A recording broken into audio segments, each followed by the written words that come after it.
Have you ever heard of the name The Lady in White? No, I'm not talking about some ghost story.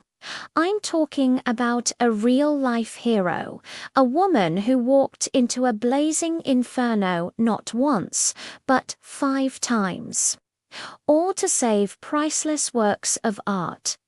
Her name was Frances Glessner Lee, and this is her incredible story. Picture this. It's December 1st, 1930. The city of Chicago is in the grip of a harsh winter. Suddenly, the alarm bells shriek.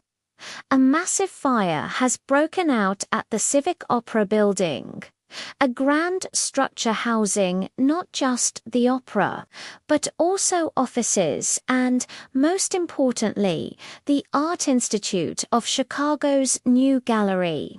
Inside that gallery was a collection of exquisite medieval art, loaned for a special exhibition. These weren't just paintings. They were irreplaceable artifacts, the life's work of collectors, the treasures of a civilization.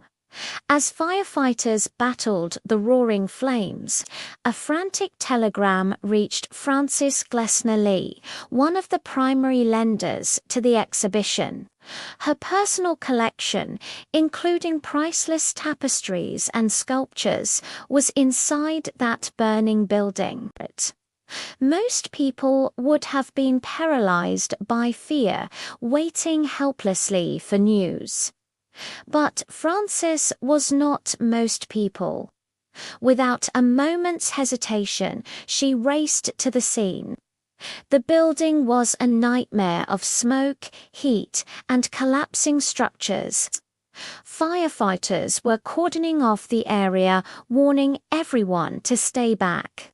But Frances saw something they didn't: a window of opportunity. She knew that the water from the fire hoses could be just as destructive as the fire itself. These delicate, centuries-old artworks could be ruined in seconds. She marched up to the fire chief, a determined look in her eyes. She didn't ask for permission. She told him what needed to be done. She explained the value of what was inside and, astonishingly, convinced him to let her go in. This wasn't some foolhardy act.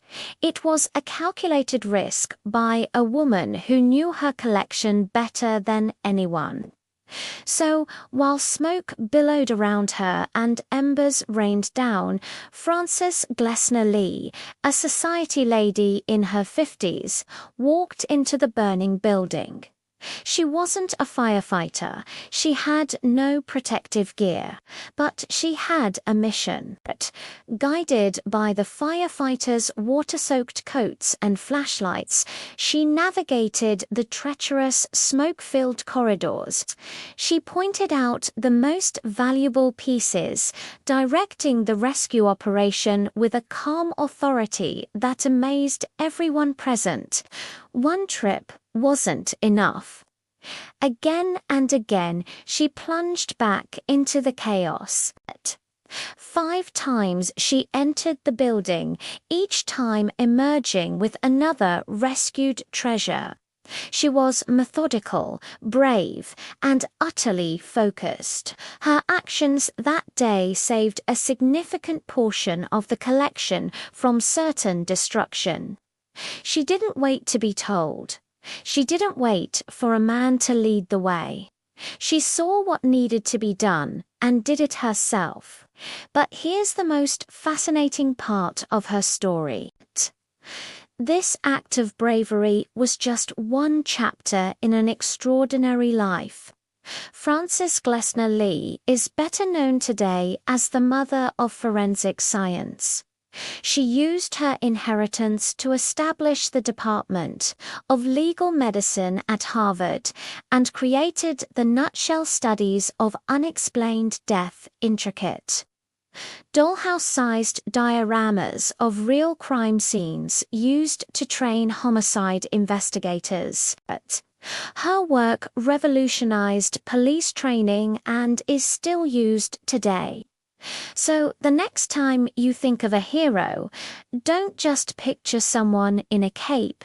Picture Frances Glessner Lee, the woman who walked into fire, the pioneer who changed forensic science forever.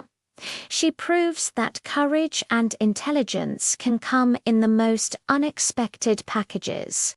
A truly remarkable woman whose legacy of saving things, whether it's art from a fire or clues from a crime scene, continues to inspire.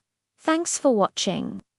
If you enjoyed this story, be sure to hit that like button and subscribe for more tales of incredible people you might not know about. See you next time.